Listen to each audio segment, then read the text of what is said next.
Good afternoon, everybody. Today we have with us Dr. Michael. His full name is Michael C. van Walt van Praag, but he's known to us Michael. Michael and a very old friend of ours. And he's going to speak on a new kind of a topic, Sacred Methods, Asian International Relations since Genghis Khan. So it's a book edited by Timothy Brook, Michael van Walt, and his wife, Meek Volches. So this kind of a, you know that in the past, most of the history books are written by the Westerners, and then everything is seen from the Western perspective. But Michael and the editors, they have written a book on the basis of the Asian situation. So it's a new topic. So I'd like to give you a brief bio of Dr. Michael. Michael is a very old friend of us. I think he was supporting the Tibetans before most of you are born. So very young. He's very young. Yes. So he has been supporting the Tibet issue through intellectual, from scholarly point of view. He's talking about the history of Tibet, Tibet's situation from the international jurist point of view, and then he has written many books and articles on the issue of Tibet, and he has been a very consistent advisor to His Holiness Dalai Lama in Central Tibetan administration for the last many years. He was instrumental in drafting many of our official documents, and then that has really helped us. I think he knows more about Tibet than most of us, and then and he was involved in many of the things that Tibet's issue are being involved. So if I just go through this long kind of bio, but I'll go through the top headlines or the titles. So at the moment, Michael is council member and executive president of CRETA, that's International Peace Council for States, Peoples and Minorities. Then he is also the adjunct professor of international law, Golden Gate University School of Law, San Francisco, California. From 1984, he has been a legal advisor to the Office of His Holiness Dalai Lama and the Tibetan government in exile. As I said, he was instrumental in helping and drafting many of our important legal documents. His past positions, 1997 to 2007, he was a member of the Netherlands Development Assistance Research Council.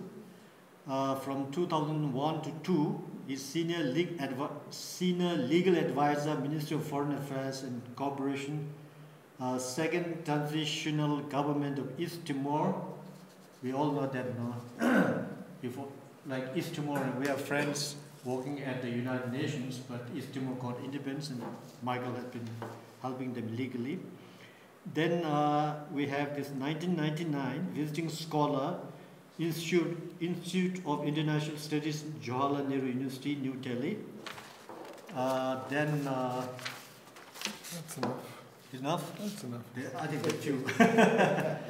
Then 1991 to 98, General Secretary of the Unrepresented Nations and Peoples Organization. This is a very important organization. Michael was instrumental in forming this organization. Then from 1995 to 96, consultant for the United Nations Development Program.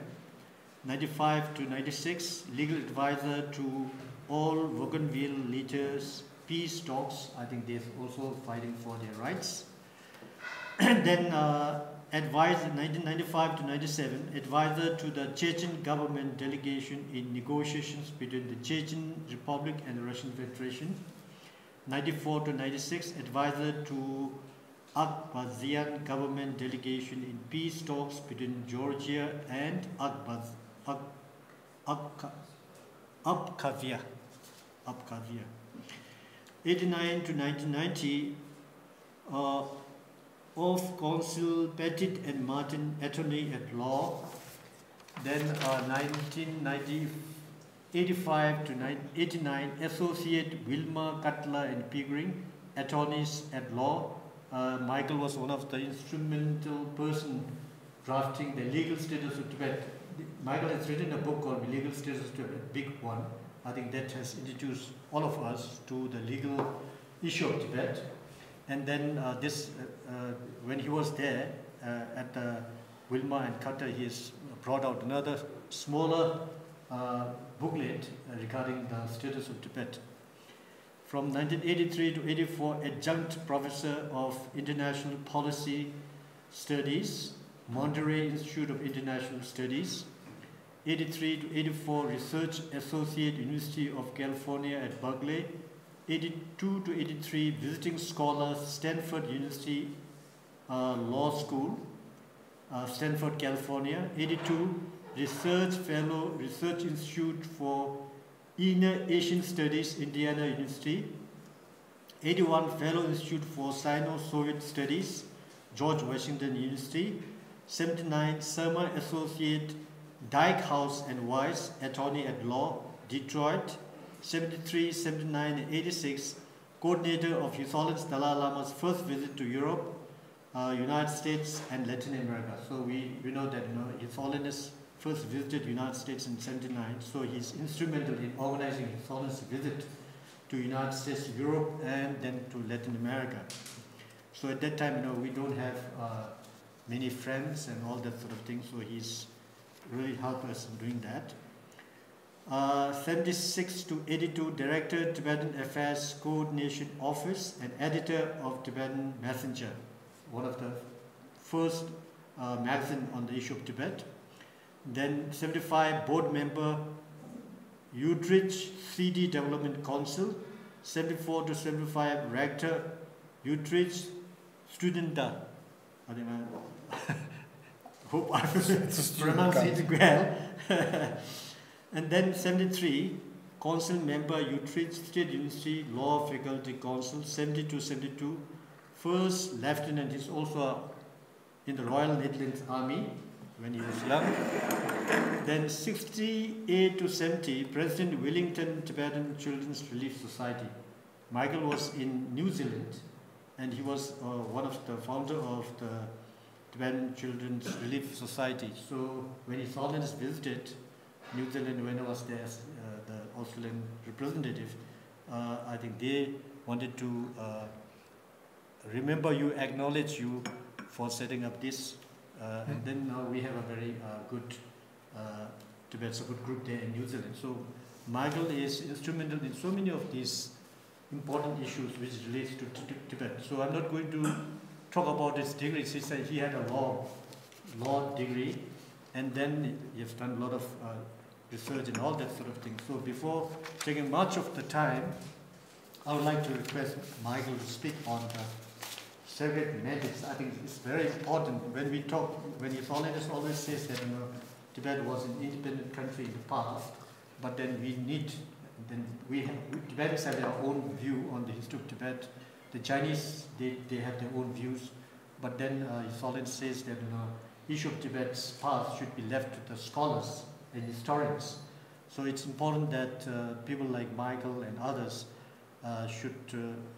they have come out with their own research on that. So would like to request Michael to talk on this issue for some time, maybe about 1 hour or 45, 50 minutes, and then we'll give you the thing to the floor and ask questions. Thank you very much.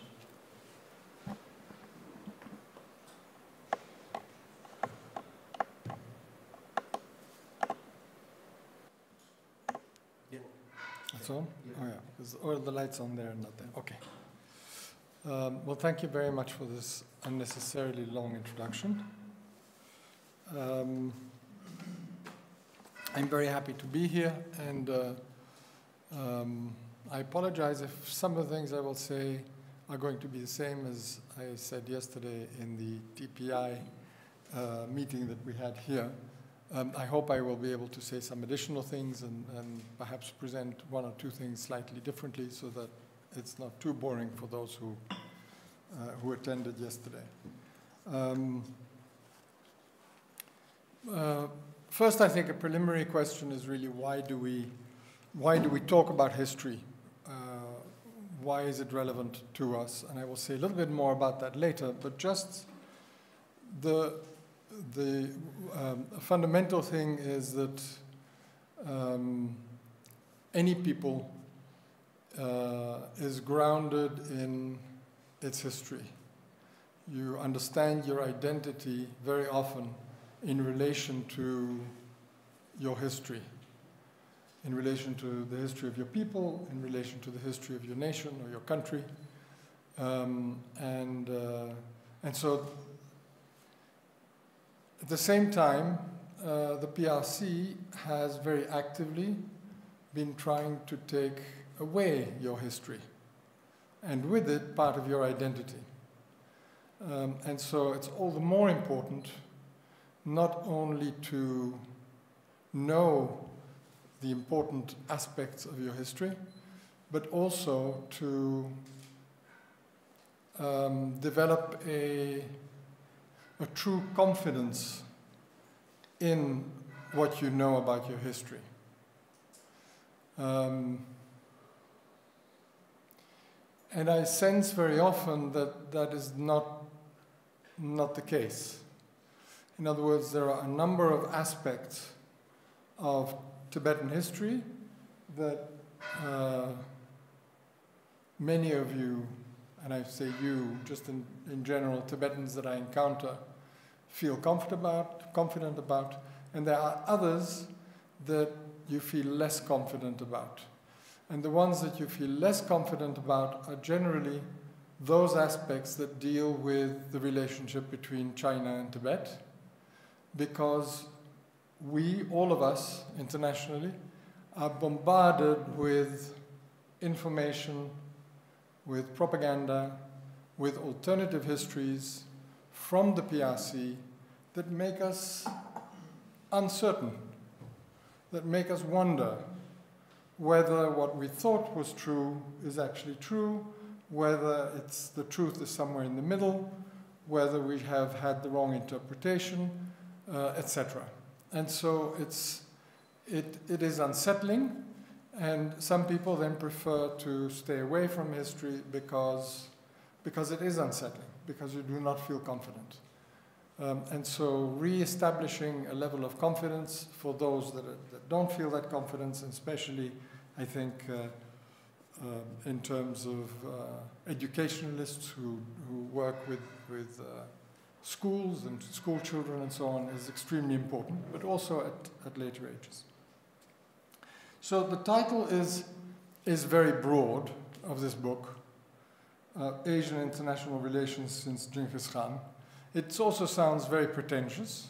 It is, in fact, the title is broader than what is in here, but that is because publishers always want titles that are catching, and authors usually write much longer titles because they want to be precise. They want to say, no, that's not what it is.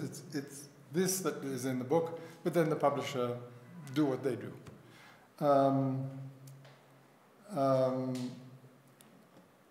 The reason why, and of course, the reason why I think this is important is because we worked on it, of course. But the reason I also think it is important is because understanding your history, the history of Tibet, the history of the Tibetans, it is important to understand the context within which to place Tibet. The place of Tibet throughout history in Inner Asia and East Asia. Now, you can also say that it's also important, and it's equally important, the place of Tibet in relation to India, the Indian subcontinent, and perhaps other neighbors and regions. We didn't go that far because you have to limit what you look at for various reasons. But at any rate, this region that we looked at, which is from parts of Siberia to the southern slopes of the Himalayas, from the Pamirs, more or less, or from Ladakh, if you like, all the way to Korea and Japan, and we also looked at Southeast Asia, is, I think, and we think, because this is a collaborative project, it's not all my doing, we think it's extremely important to understand the political nature of the Tibetan polity or polities in the past. And I use the word polity because the word state has a specific meaning in the modern context, in today's context. It has a specific meaning in international politics and international law of today. And sometimes we get the impression that if you say state in the past, it means the same thing, but it doesn't. And so I prefer to use the word polity, because the word polity is a more general word that means a political entity. So this book is the result of about 9 years of work with around 70 scholars around the world, from Asia, from Europe, and from Northern America. We met in different seminars that I organized in different universities in all these continents, and people presented papers, and we discussed at great length for usually 3 days at a time, different topics, different regions, etc. And this is the result of it. So this is not a collection of all those 70 authors' papers, because that would be several volumes. It is what we have distilled from all these discussions. It's what we have learned from all these discussions. And interwoven in the chapters are both our own authored writing and some pieces written by some Japanese, some Koreans, some Americans, some Russians, some European writers as well. So we thought that not only would that provide a broad scope of understanding about this, the discussions themselves already opened people's minds, because Japanese scholars have a very different view of things to American scholars or European ones or Russian ones, for example, and having these discussions among everyone was very useful. Same way a Mongolist is going to see things differently from a Tibetologist and a Sinologist. Having discussions together opens up ideas. And this does not happen very often, because in academia, these studies are very compartmentalized. And so there's not that many occasions to actually talk across academic disciplines. And there were political scientists and anthropologists and international lawyers and, of course, many historians involved in these discussions. So just so you know the background, how this came about.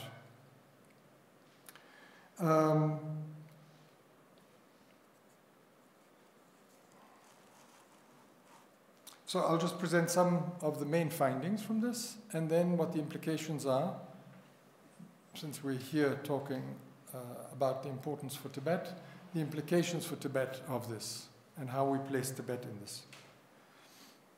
So the main thing that came out of our research and discussions was that between the 13th century and the early 20th century,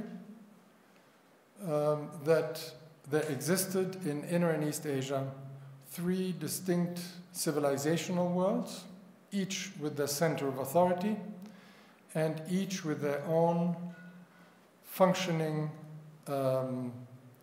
legal orders, or if you want a different word for it, their own system of international law. We're very accustomed to thinking of international law as being universal. We all now use the same international law. We're all talking about the same things. What we're saying in this book is that at that time in Asia, there were multiple international laws that lived side by side, that coexisted, to some extent that overlapped, but that were distinct, that were different, that had different rules, that had used different sources, and that were all being used at the same time. And they coexisted in that they were accepted by each other as relevant to the other, but in some cases, for example, in the recognition of a ruler of another polity, an empire, a state, or whatever it might have been, sometimes these rules crossed the conceptual boundaries of these different legal orders. And sometimes rules would be applied from one legal order and from another legal order, each interpreting a relationship between two polities, for example, according to their own rules, according to their own legal orders. So this is very different from what we're used to today, because the result of today's universal international law is that something is either this or it is that. It is not in the middle. There is no ambiguity in today's international law, or very little. You either comply with the rule or you don't. You either violate it or you don't.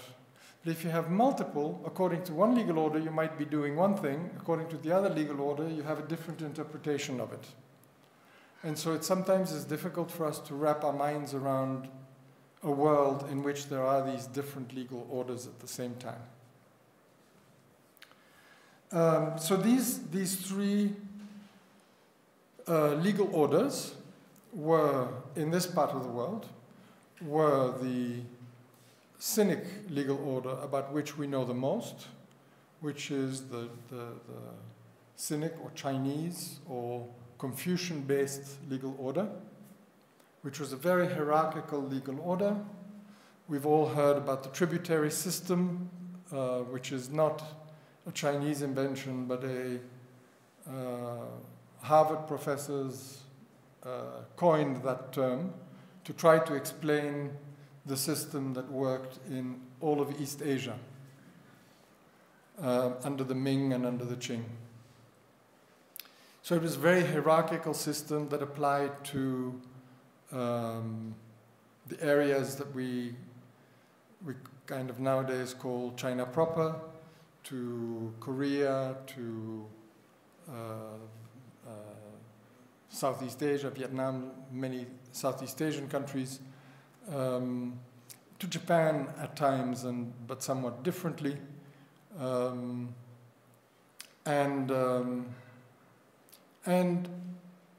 we have tended, in the past, scholars and others have tended to believe that this Sinic legal order applied also to Inner Asia. In other words, to the relations of emperors of China with Tibetans, Mongolians, and others. Because it is written in universalistic language, so the Son of Heaven is the emperor of all, and the rules that are set in the Sinic order apply to everything and everyone, because it is universalist. So, but instead, what we say is, no, it applied only to Eastern Asia. Among the Mongols, there was the Mongol Genghis legal order that applied. And among a large part of Inner Asia, the Tibetan Buddhist legal order applied. And those legal orders were distinct. They were just like the Sinic legal order. They had their own rules, their own ways of looking at the world. Both at one point were also universalistic in their explanations. So at the height of the Mongol Empire, the Genghis world order was also universal. The Genghis Khan and his successors were the emperors of the world in their conception, or at the pinnacle of the world. But they also had a limited region in which it operated, in which it was active.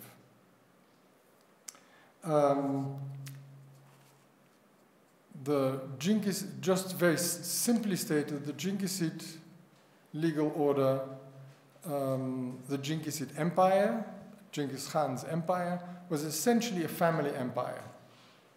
It was Genghis Khan, his sons, his brothers, later his nephews, their descendants, the direct descendants of Genghis Khan, ruled particular parts of the world that they had conquered, where they subjected local rulers to their domination.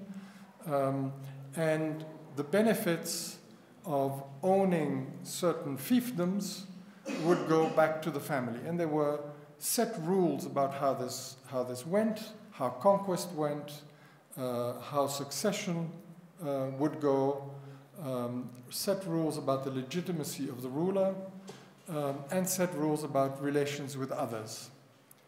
The Tibetan Buddhist legal order was fundamentally based on the concept of the union of the spiritual and temporal, or the spiritual and worldly dominions.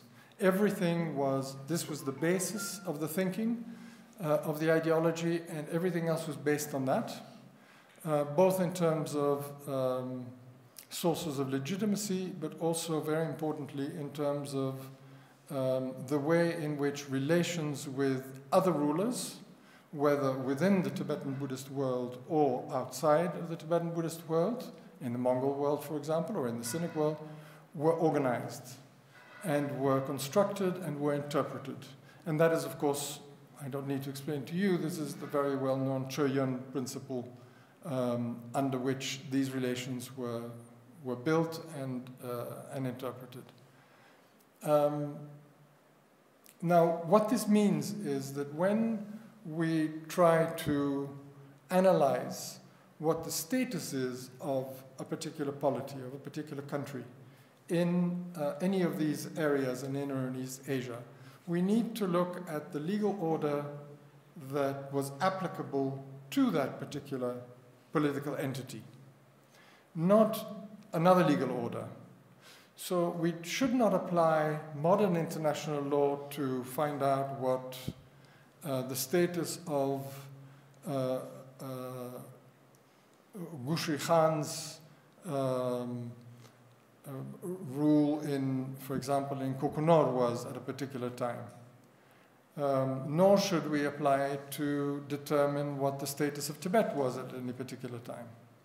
Instead, we use the Jinghisid order to determine the legitimacy of Gushri Khan and of his kingdom, and we have to use the Tibetan Buddhist legal order to determine the legitimacy issues and the extent of the Tibetan polity, the legitimacy of its rulers, and the nature of relations that it maintained with other polities, other rulers. Now, the question is, when they cross the boundaries of these different worlds, how do you then interpret the relations? And that depends from case to case. So, for example, in the early period of the Mongol Empire, it's very clear that the Mongol Jinghisid legal order governed the way in which the Mongol Empire spread, and spread to Tibet as well. And it is only later that the Tibetan Buddhist legal order started making its impact felt in its relations with the Mongols. And much later, in the 17th century and beyond that, it was only the Tibetan Buddhist legal order that determined relations between Tibetans and the Mongols.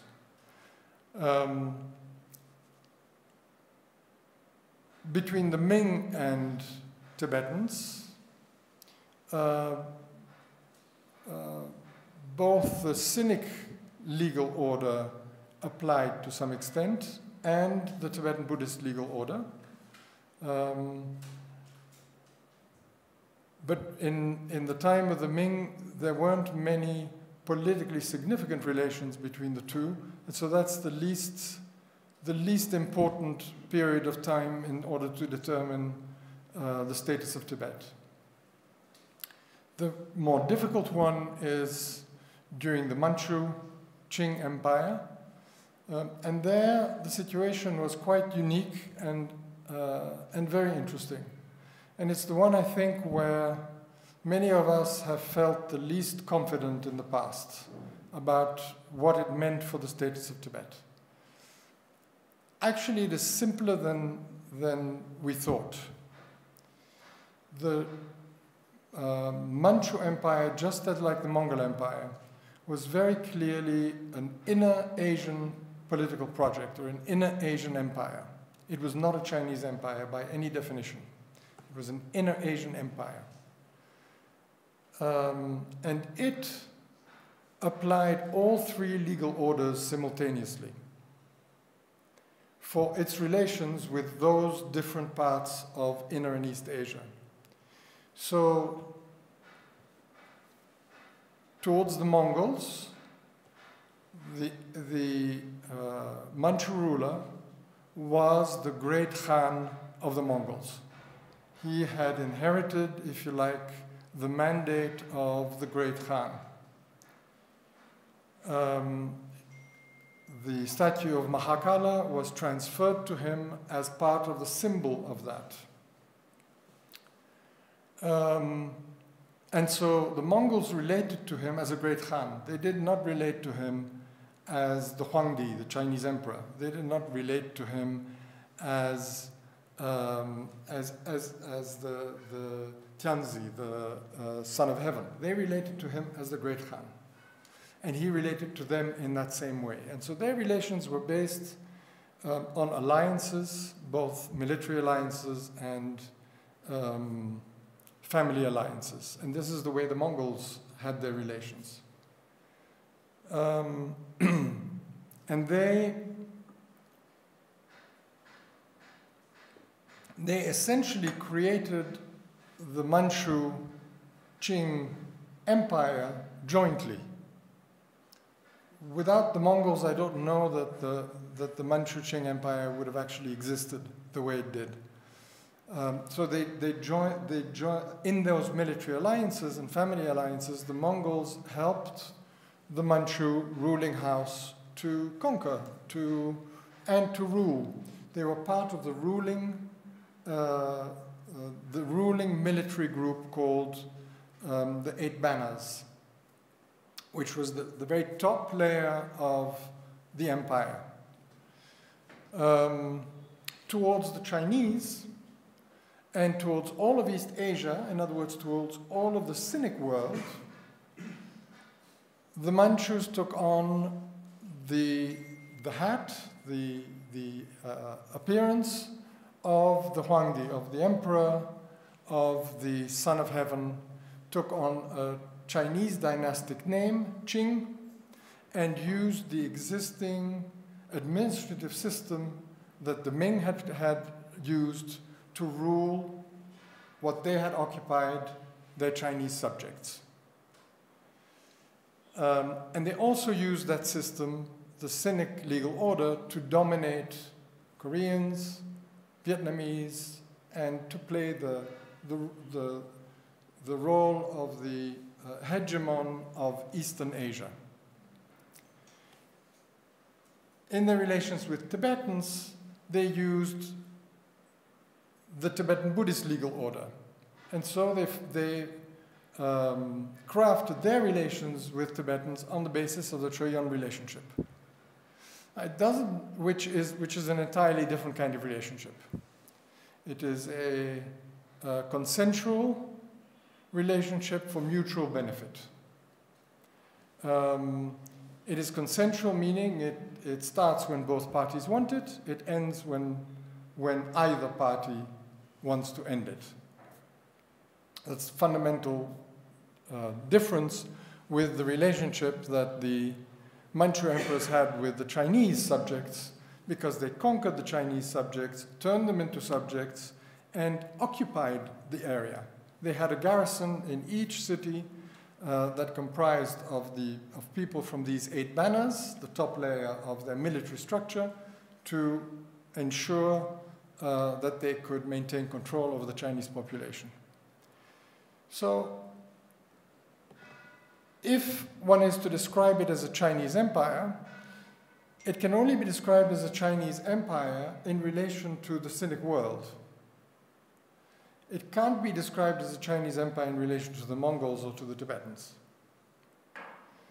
And if you see that reality, then it becomes very clear what the nature of the relationships with each was.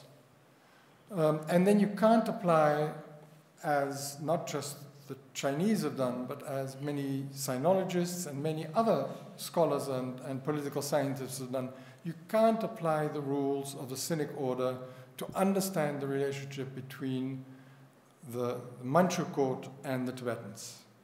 It just doesn't apply. And this, I think, is the fundamental issue that this book brings to light.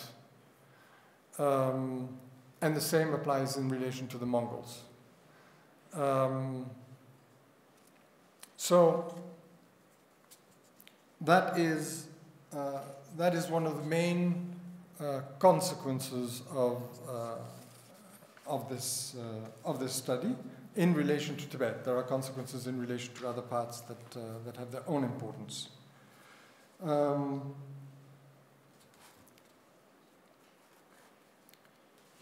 The fact that the Mongol Empire and that the Manchu Empire were not Chinese empires is a problem for the PRC. And the PRC's solution to this problem has been to project the current political geography of the PRC onto the past, and in fact even broader, and to appropriate the past inner Asian empires as Chinese.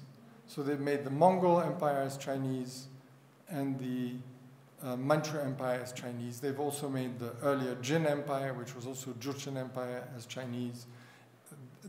In other words, just appropriating the big empires of Asia and made them Chinese. By doing so, they have renamed or rechristened, re-identified the peoples that were leading those empires, the Mongols, the Manchus, but they do the same with the Tibetans, as Chinese, or put it more accurately, as Chinese, as minorities of China. When they say Tibetans and Manchus and Jurchens, the same thing, and Mongolians, were at that time already ethnic minorities of China, they're doing two things. They're using a modern term of ethnic minority, which didn't exist at the time, and they project it in the back, but they also use the concept of China, which is a modern concept, invented quite recently, and they project it into the past, where that concept of China did not exist. So how could these peoples be minorities of China that did not exist? And we can go into this a little bit more if you want during question time. This is, by the way, this is not only China that does this. It's not only the PRC that does this. Many countries write national histories in which they project the present reality or their ambitions into the past and then create a history that makes sense to justify and legitimize what is happening today. So it's not unique to the PRC, but the PRC does stretch this practice to beyond what many others have done.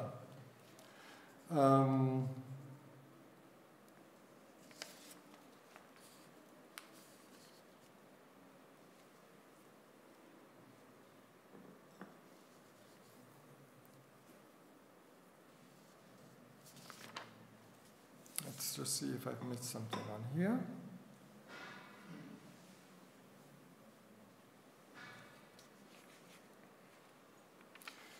So, with respect to, specifically to Tibet, and I mentioned this at the TPI meeting yesterday, in terms of the issue of feeling confident, after having spent this quite extensive time discussing this with so many scholars, and not all the scholars agree on everything by stretch of the imagination, I came out very confident that I can say that Tibet has historically never been a part of China. And this is important because the only source, the only claim to legitimacy to rule Tibet that the PRC has ever made, is that Tibet has always or has been part of China since antiquity, since ancient times, however they formulate it. They don't say that they have the right to rule Tibet because they conquered it in 1950 or 1951. They don't say that they have the right to be in Tibet because the 17-point agreement was signed. They don't say that they have the right to be in Tibet for any other reason, only on the basics that Tibet was part of China for centuries. And I am confident today, and I would like all Tibetans to feel very confident to be able to say Tibet was historically never a part of China. Now, this does not mean that Tibet was always an independent country, for two reasons. One, the notion of independence, the term sovereignty, the way we use it today, did not apply in Asian history in the period we're talking about. These are modern concepts of modern international law. They applied in Europe a little earlier than they did in Asia, but this is not a historically accurate description of the situation. Sovereignty at that time was, in Asia, was not necessarily absolute. It was not necessarily territorial. It was very often layered, so you had different levels of sovereignty. It was very often shared, meaning that there were areas of Asia where two sovereigns had a degree of authority, and that coexisted. Sovereignty was not, there were sovereigns that owed a certain amount of allegiance to another sovereign. This did not mean that they had no sovereignty. It also didn't mean that the people they ruled and the territory that those people lived on was absorbed in the other sovereign's territory. So it was a different world than what we're living in today. So one of the things also, and this we really have to understand well, and so the other thing that the PRC does is it uses terminology of today's international law and today's political terminology and plants them in the past. So maybe it can make an argument that certainly that Kublai Khan had sovereignty over Tibet, over Mongolia. In fact, he was the great Khan of the entire Mongol Empire. So technically he had sovereignty all the way to Hungary and Persia and Russia, etc. True. It didn't mean that the Ilkhan of Persia didn't, or of that part of the empire, didn't have sovereignty there. It didn't mean that, in other words, and that a king in Vietnam didn't have sovereignty over his own people. So you can't implant that term sovereignty in the past and then go back and say, therefore it means that that territory was ours in the way that we mean today. And this is what PRC does all the time. It does it in the South China Sea. It does it in Arunachal Pradesh. It does it when subliminally, and nowadays not expressly, but in some conversations, etc., in relation to Mongolia. It does it, it complains once in a while about territory having been robbed from it from by Russia in Siberia. There's a number of insinuations that territory was part of China in the past that is not explainable in terms of the sovereignty that existed then. And the word independence is the same. It is a modern term. We can use it very generally to mean that a ruler was not dependent for his or her legitimacy entirely on somebody else. Yeah, sure. But it doesn't mean independence in the way that we mean it today.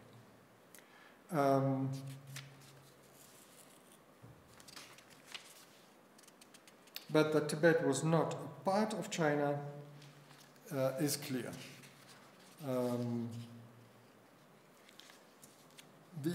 The only part that we've not talked about is, of course, the period with the fall of the Ching and the creation of the Republic of China and that period. When the Republic of China was created, it claimed that Tibet was part of it. It put it in its constitution. And it, and most recently in the latest white paper of the PRC, it claims that it inherited sovereignty over Tibet as a result of the decree of abdication of the emperor, of the last Ching emperor. There's two things wrong with that. Actually, there's three things wrong with that. One, the emperor signed a decree of abdication under the threat that he would be executed if he didn't. So he had the choice either of being executed or signing this, and then he could live on quietly somewhere. In other words, it really doesn't have the value of handing over sovereignty. Secondly, the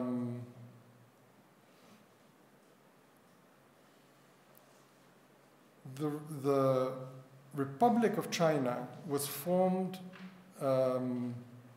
by first most of the Chinese provinces, most of the Chinese inhabited provinces of the Qing Empire declaring independence from the Qing Empire and joining together to form a new republic. This happened quite a while before the Qing Emperor abdicated. In other words, the abdication was a result, a forced result, of the formation of the republic. The republic was not formed because of the abdication of the emperor. In other words, the emperor could not hand over his sovereignty to a republic that already existed. So that's the second thing that's wrong with it. With respect to Tibet, what's really wrong with it is that, one, the relationship that existed between the emperor, the Qing emperor, and the Tibetans was, as we said, a Choyuan relationship. So it had nothing to do with sovereignty. So the Qing emperor did not have the modern sovereignty, because by then international law governed, did not have the modern sovereignty to hand over to the republicans over Tibet. Secondly, the Dalai Lama had ended the Choyuan relationship in 1909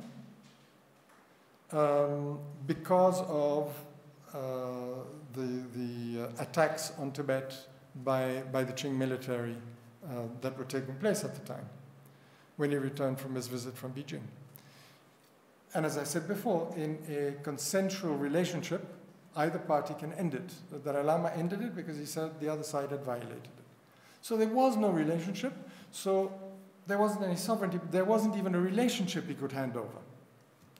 And no new relationship was ever created, and China never, the Republic of China never established sovereignty over Tibet after it was created.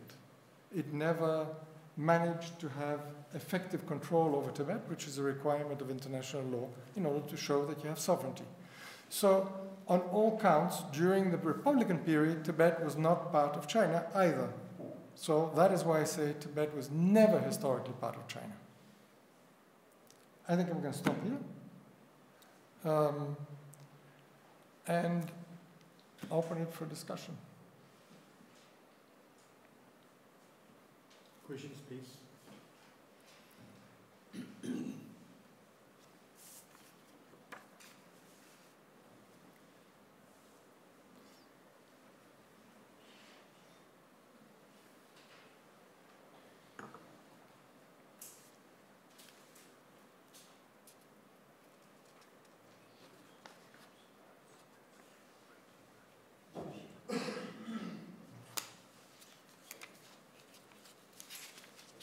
Yes. Questions, comments, whatever. Michael, you mentioned about the concept of China. Can you talk a little more about that? So, the reason I didn't want to go into detail in it is that it is somewhat complicated. But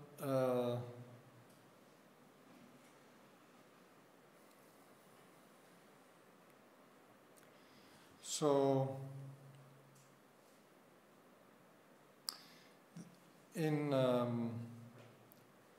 of course, there is a concept, as there is everywhere, of a particular core region with people that have a common ethnicity, background, history, etc. And one can call that a country, and so forth. And if one were to today to say we call that region and those people China and Chinese, fair enough. Again, everybody does that. Everybody gives the name of something to a region because today it has that nature or has that name, and you say, okay, we're talking about that area. But this is not a political concept. This is not a legal concept. We're not saying that China existed as a state or as a political entity in the past in that place. We're just saying, okay, this is so that we all know what region we're talking about, what people we're talking about, it is that. The word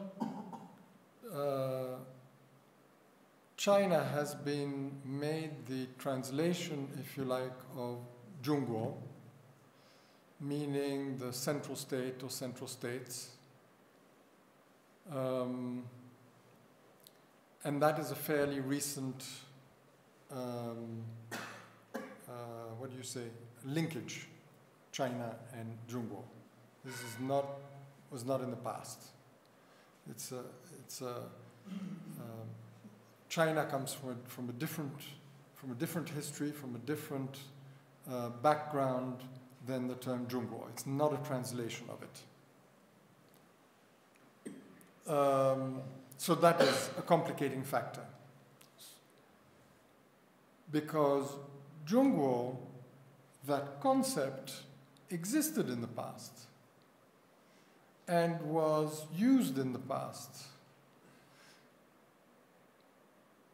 It was used, but today it is used to mean China, in the English translation, that state, the state that we have today. In the past, it was a civilizational, cultural concept of denoting the centrality in terms of the pinnacle of civilization, the most highly civilized, most highly cultured place. By definition, the Huangdi, the emperor, the Tianzi, the son of heaven, ruled over the most civilized place, the most cultured place, the place of greatest civility, because that was his kingdom. Otherwise, he would not have been the emperor of the Sinic world. So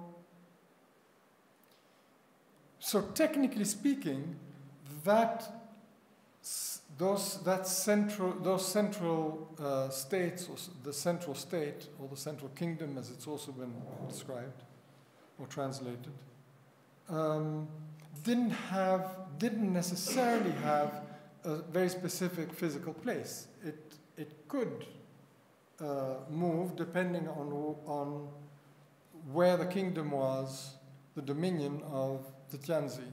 In practice, it was in the hub of where Chinese civilization grew, and again, almost by definition, because this was, according to the Chinese way of thinking, and according to the Sinic way of thinking, the most civilized place, because it was the hub of Chinese civilization. So there's some of these kind of tautologies that you think in circles, but in other words, it was not a political concept of a state that this defined. And by projecting Zhongguo and in its modern sense as China into the past, you're creating something that was not. And so a better way of viewing the past is a series of distinct polities or states, many of them were states by any definition, that started at one point and ended at the next, and then a new one started and ended, sometimes in the same place, sometimes in a different place. With the Mongol Empire, for example, it started in a very different place than the Song state had started, or than the Jin. They conquered them, but it didn't mean that that's where they started. It was a different state, and it conquered existing states. So it was a distinct state. It was a new state. It had a beginning, and it had an end. Now, with respect to the Mongol Empire, according to the Chinese historical presentation, and there's some variations on it. The Yuan either started in 1271, when it was declared by Kublai Khan, and ended when the Ming came to power. A variation on that, and a number of Chinese histories have this, and online you can see that. They say it started in 1206 when Genghis Khan created the Mongol Empire. In other words, they appropriate the entire Mongol Empire already from then as being Yuan, which is absurd to my way of thinking, but it is done. What they don't do is they don't recognize that the Yuan continued to exist until well into the Manchu Empire. Sometimes they refer to the northern Yuan, which is the Yuan that continued but outside of Ming China. When the Ming drove out the Mongols, they drove them out, and the Mongols continued their empire, but not from Beijing. They moved their capital at some point back to Karakorum, where they had come from, but continued to rule large chunks of Inner Asia, much less than in the time of Genghis Khan, but it was there. And so that continued until 1636, if I'm not mistaken.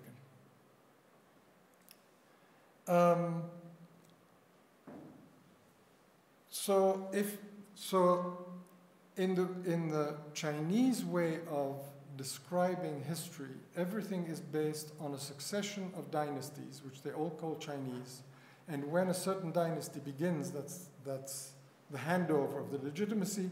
When it ends, it gets handed over to another. And what happens to in this case, for example, the Mongols who ruled, doesn't matter anymore.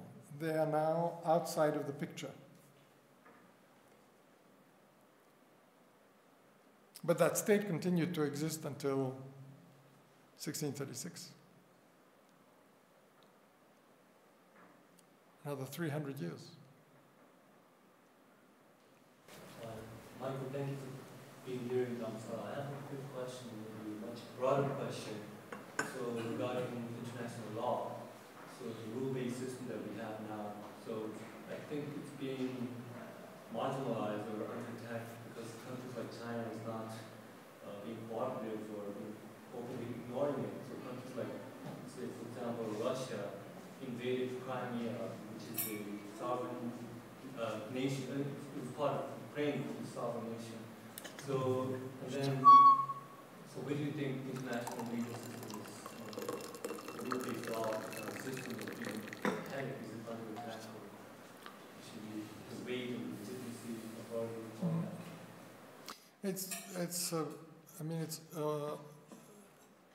It's not the first time it's under attack.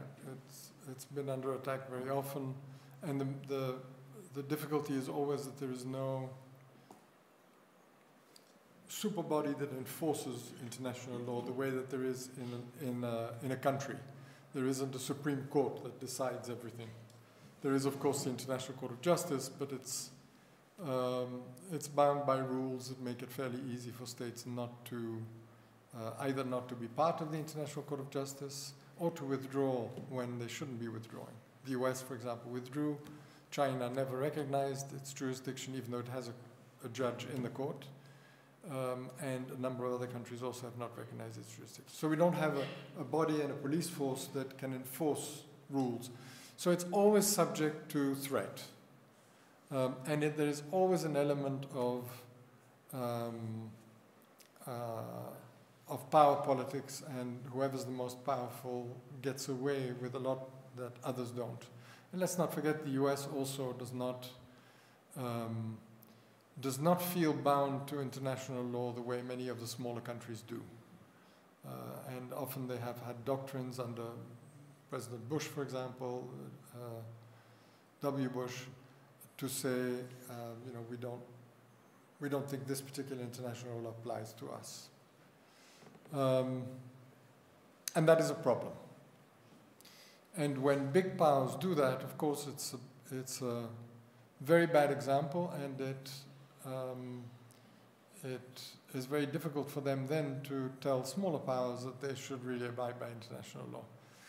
Today, China is a big power, and a growing one, and it has its own views also on how international law helps it and doesn't help it, and how it interprets it, but also at times that it doesn't think it's necessary to abide by it. A very good example is the South China Sea.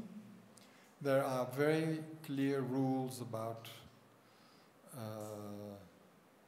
sea law, and that includes the territorial boundaries and the use of waters and natural resources around islands, which can be determined by a court or by arbitration. China has not wanted to subject itself to arbitration or to court, and has violated many of those rules, claiming, doing the same as it does in relation to Tibet, in other words, claiming to have sovereignty over a large number of those islands, and therefore use of the territorial seas and continental shelf close to those islands, exclusive use of it, on the basis of on the basis of saying for centuries we have considered it to be part of China. We have had fishermen go there, we have had naval officers go in those waters, and according to us, therefore, it is that, in other words, we apply the rules of sovereignty today, we put them in a few centuries ago, and therefore we were claiming sovereignty at the time.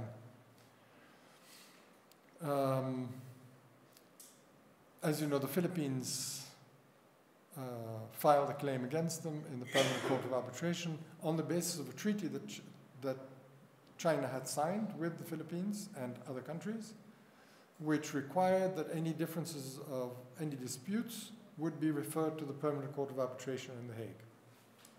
So they were obligated to actually go to The Hague. China refused. The case did take place without China, and the court said that those historical arguments were not valid, which is very important for Tibet as well, because there are parallels there.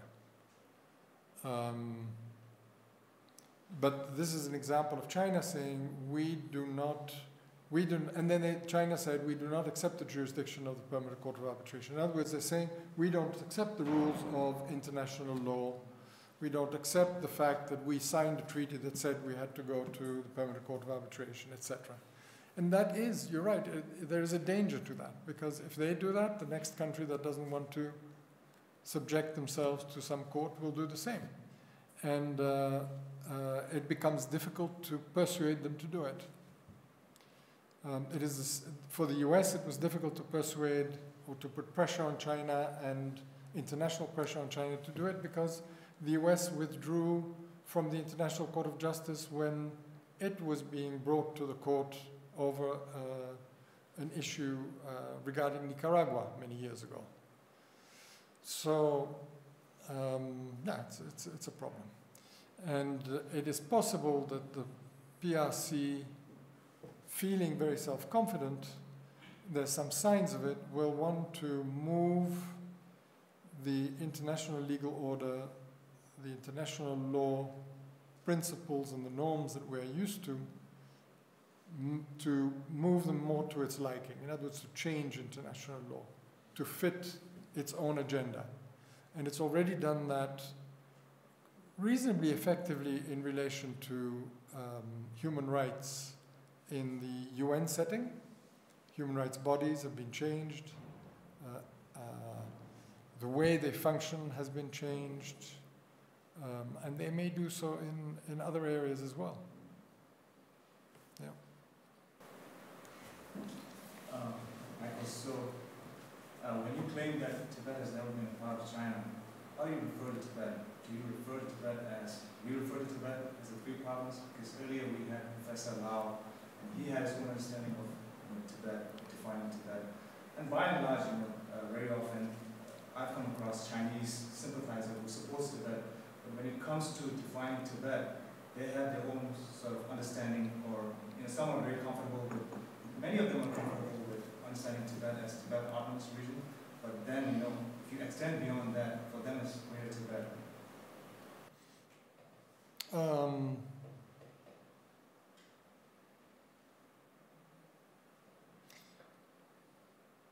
Regarding Professor Lau, he is not that familiar with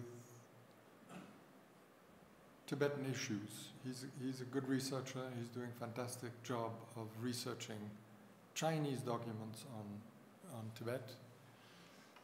So he doesn't understand completely the sensitivities about Tibet autonomous regions, etc., and other parts of Tibet. And I don't know that he defines Tibet as. I don't think he defines Tibet as the Tibet autonomous region. I think what he is saying is, when I heard him speak, what he is saying is that his research is only about what is today the Tibet autonomous region.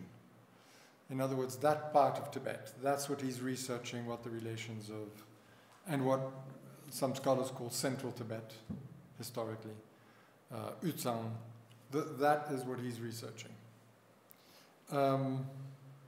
My view is, and I have to admit that I've not done in-depth research specifically to try to answer this question. So it's not definitive, and I'd like to do it. But what I understand is that, let me start with the Chinese position, which they've stated a number of times, that there is no historical basis to claim that Tibet was this quote-unquote Greater Tibet, that there's no historical basis to unite these areas. That, I think, is fundamentally wrong. Obviously, during the imperial time, Tibet's imperial time, it was united in one polity. In fact, beyond that, but including the three regions. But if you look in history, many periods in Tibetan history, these three regions were together in one way or another. When Gushri Khan created the Tibetan kingdom, because he essentially brought Tibet under his control and then gave it to the Great Fifth. But when he brought it under control, he actually created a kingdom. He created a Khanat. And in some of the old maps, you actually see that it's called a Khanat. He brought together all three regions. And that lasted about 100 years or more.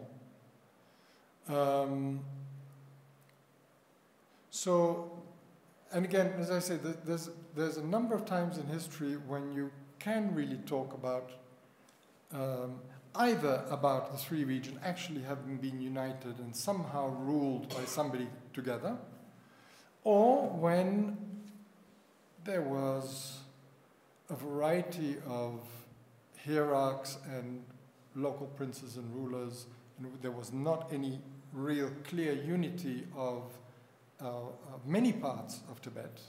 And then it's not a question of whether it was all one or not, because it was just a number of entities.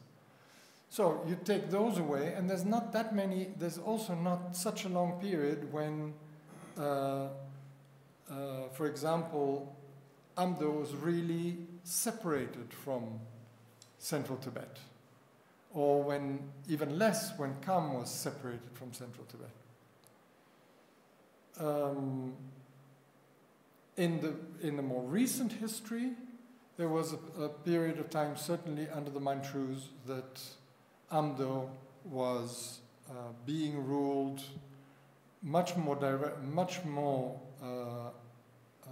on rules established by the Ching emperor than central Tibet was. It was under a different regime as far as the Manchus were concerned.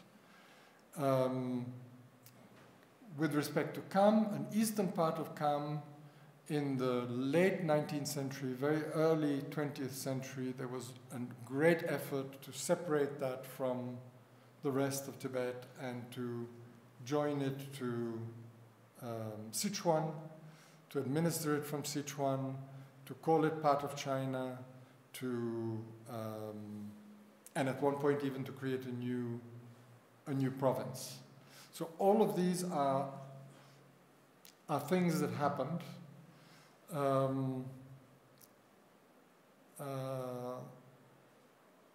And they happen in every country. Again, this is not unusual. Always in border regions, there is shifts back and forth. Having said that, I would put two other layers. One is what I said earlier about sovereignty being different in those days. And again, we often make the mistake of trying to draw a border around Tibet in the way that we also want to do it around China or around any other polity at that time. And that can be difficult because there are degrees of sovereignty, there's degree of control, degrees of administration, and overlapping. So for example, in Eastern Kham for a long time, there was an overlapping of or sharing of authority from the East and from the West. With some of the chieftains or kings there having allegiance to one side and to the other side, paying taxes to one side, paying taxes to the other side.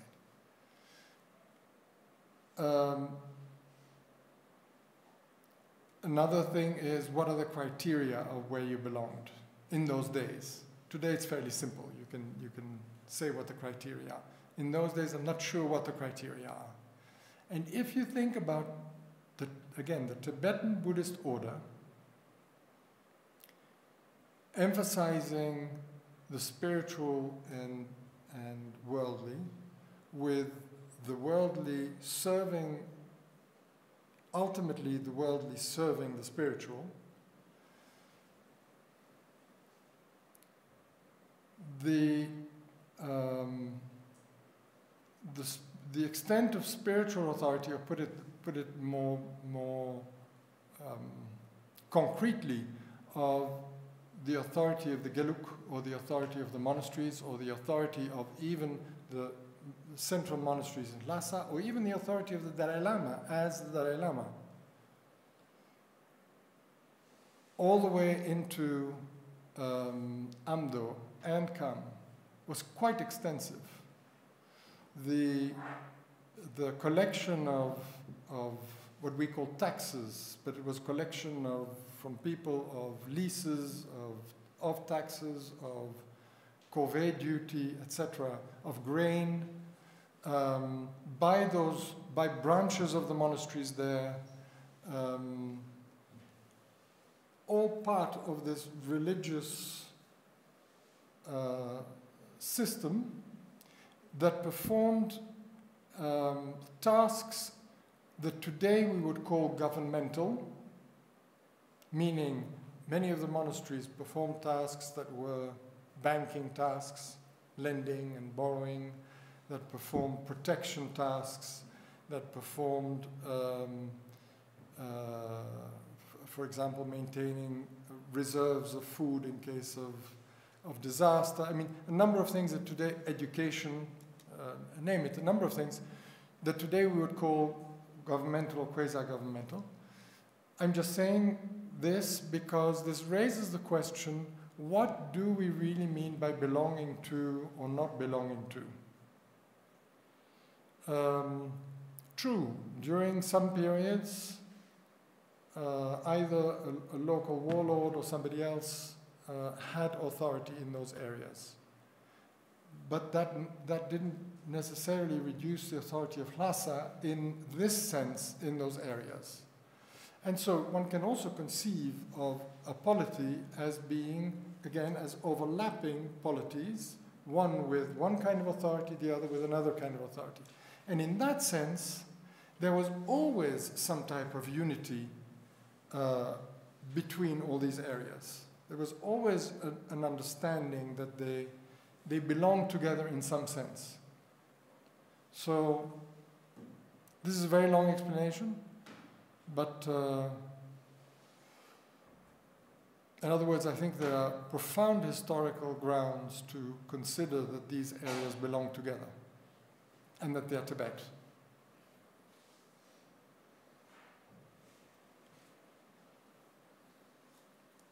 Any questions? Michael, I have a very similar question, like in Genghis, because we maintained that Tibet was always independent.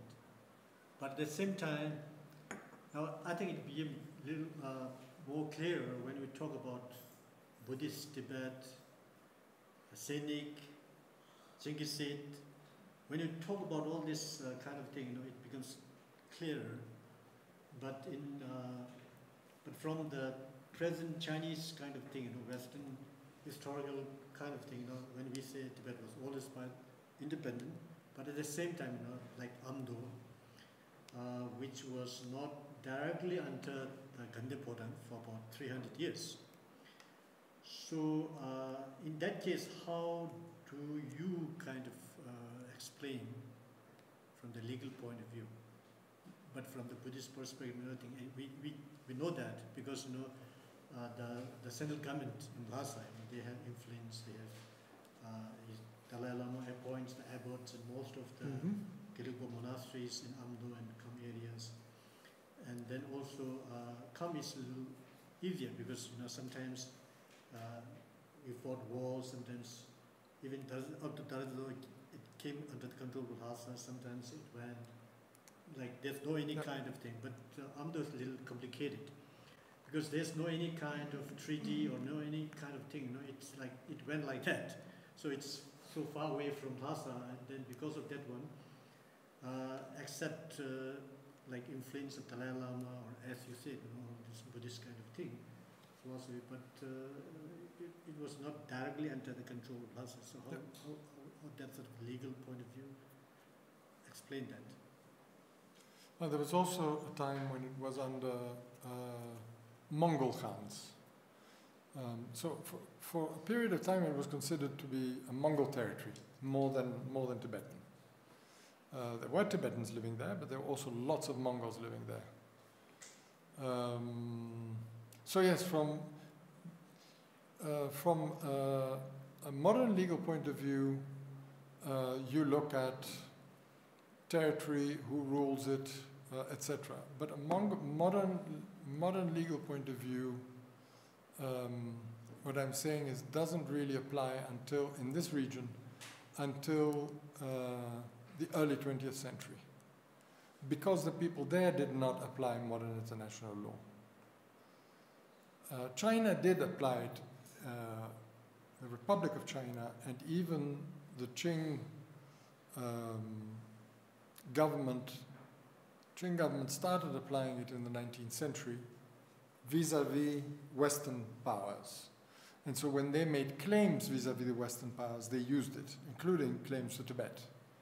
But vis-à-vis Tibet, they didn't use it. Vis-à-vis others, they didn't. Vis-à-vis Qinghai, they didn't. So it is difficult, and I think inappropriate to use modern international law to figure out exactly what the status, for example, was of Amdo at that time. Having said that, you can say factually who was in control or who was more in control than somebody else. But you can also say there was more than one form of control and there was more than one authority there. That can also be said, and that is just a factual point of view. Another thing is figuring out whether, and I haven't done that research, figuring out whether the Manchu court considered what they called in Chinese, what they called Qinghai. I don't know what they called it in Manchu. In Mongol, they would have called it Kokonor. Whether they considered that to be their property or not. And that is an interesting piece of research to do. But as I mentioned yesterday at TPI, if you research these things only from Chinese source materials in the Chinese language, you're going to get a different interpretation and a different version than if you study it from the Manchu language documents or the Mongol language documents or the Tibetan language documents. And those last three are particularly relevant to Amdo, because there were Mongols there, because there were Tibetans there, and because the Manchu were dealing with that region or were governing it, whatever may have been the case. So far, the documents that have been studied, there have been Tibetan documents studied and there have been Chinese ones studied, and I don't know how many Mongol language ones or Manchu have been studied about this particular region. But as I mentioned yesterday, the reason why it's so important to look at those other languages than Chinese is because and this is fairly unique to the Manchu Ching court, is because they dealt with these three legal orders separately, they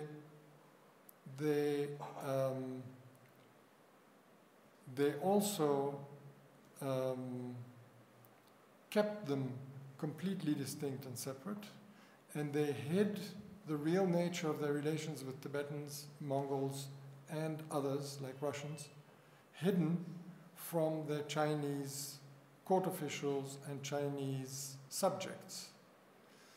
And they did so because the kind of relations they maintained with Tibetans, the kind of relations they maintained with the Russians, would have been unacceptable in the Sinic legal order. With Tibetans, for just an example, which is given in here, is representatives of the emperor kowtowing to the Dalai Lamas, Panchen Lamas, and other senior lamas in Tibet and Mongolia. This is not feasible, this is not possible in the Cynic worldview, where the emperor is at the top. And a representative of the emperor is not going to bow to a barbarian, whether he be Mongol or Tibetan. And so it would have damaged and threatened the legitimacy of the emperor in the eyes of his Chinese subjects if they had known that this is what was happening. It would even have damaged it in the eyes of the Vietnamese and the Koreans. They would have said, what is this emperor doing? Does he really have the mandate of heaven? So it was a dangerous thing for them to reveal what kind of relations they had with Inner Asia. With the Russians, they did the same. The treaties that they concluded with Russia at the end of the 17th and early 18th century about borders and territory and so on were done on a level of equality, very much like modern treaties are done, by two sovereigns. Again, concluding treaties on a level of equality cannot be done within this concept of the Cynic world order. It would always have to be either a tributary or a supplicant or a vassal coming to ask something from the emperor, or the emperor giving them something, but not a give and take on an equal basis, making concessions. How could the emperor make concessions? So those treaties were only written in Latin, in Russian, and in Manchu. They were not translated in Chinese for 200 years, so that the Chinese subjects, including the court officials, could never know what the real nature of that treaty was.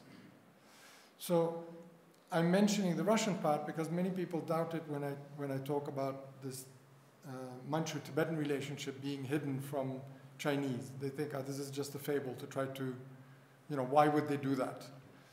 But they did it with treating with Inner Asia and beyond. And the reason why this has not come out that much in the past is because Europeans, Westerners, all encountered the Manchu Empire, the Ching Empire, from the sea. They all came to it by ships. They came to China. They came to Shanghai or to Guangzhou or went up to Beijing. They all dealt with Chinese officials. They knew it as a Chinese-style state, an empire, which it was there because that was a Cynic part of the world. They didn't come through it through Inner Asia. The Russians did. So the Russians have a completely different understanding of the Manchu Empire. They understand it. They know it is different. Their word for China is not China, it is Khitai, which is, Khitai comes from the Khitans, which is an Inner Asian people. It's not Chinese people. So they have they view this from a very different perspective. So they understand, if I would tell this in a Russian audience, for many of them this would not be very new at all.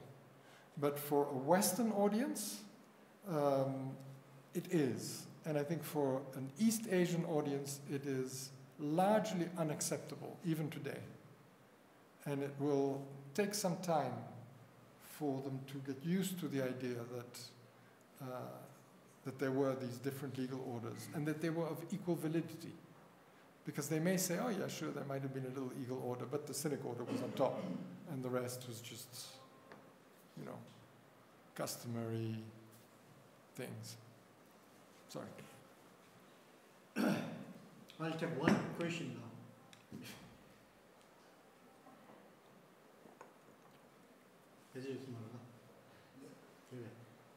Okay, then I'll stop here. I would like to thank Michael for giving a very insightful concept now. I think it's many of us, I think Tibetans, we know about Tibetan relationship relates to China and all that sort of thing. I think it's familiar, as you said, but then scenic kind of world, they may not accept what we think about the relations between Tibet and China, and similarly the Genghis. So I think these are three different kind of world under which inner Asia, China, Tibet, that's thing. So I think everything in the past, it's written from the Western perspective. Like for example, I give you an example, like when the Britishers not able to understand the relationship between Tibet and Manchu Empire, then they coined a new word called suzerainty. I think that's a feudal kind of a word. And then they try to interpret that sort of thing. So when they didn't really understand the relationship. So basically, I think now the present Chinese government also, like we always say, Tibet, China, Chinese, Tibetans. But now today, they just say that Tungo. Tungo means China. And then under that, Tibetan, Han, and the sort of Tibetans never call Chinese as Han in the past. Now today, Chinese forces the Tibetans to say that this is Han, you are Tibetan, we are all Chinese, Tungo, or that sort of thing. So these sort of things are being coined and people get confused, that sort of thing. So I think it's important that we get used to this sort of concept, so to understand the inner Asia, Tibet, and China scenic. So this will really help us to understand and then also introduce this new, not new exactly, but a well-researched concept to the different scholars and all that. I think that will really help us to understand the political situation and that sort of thing. So with that, I would like to thank Michael for your very insightful, and I think it needs to be popularized, because again, unless we studied history, Tibet, China, history, this sort of concept is a little difficult to understand if you haven't done history as such. So it's important that we need to familiarize with this concept and understand the Tibet issue. So when China says Tibet was always part of China, so what does that mean? And then why they're saying that? So again, on the other hand, we Tibetans believe that Tibet was always independent. So then, on what basis? I think we need to understand all this sort of thing, intricacies and all. So this concept will really help us to understand all these issues. And without taking much time, I would like to thank, on behalf of all the participants, to thank Michael for giving us a very insightful and wonderful talk. And I would like to offer a scarf on behalf of all the thank you. participants.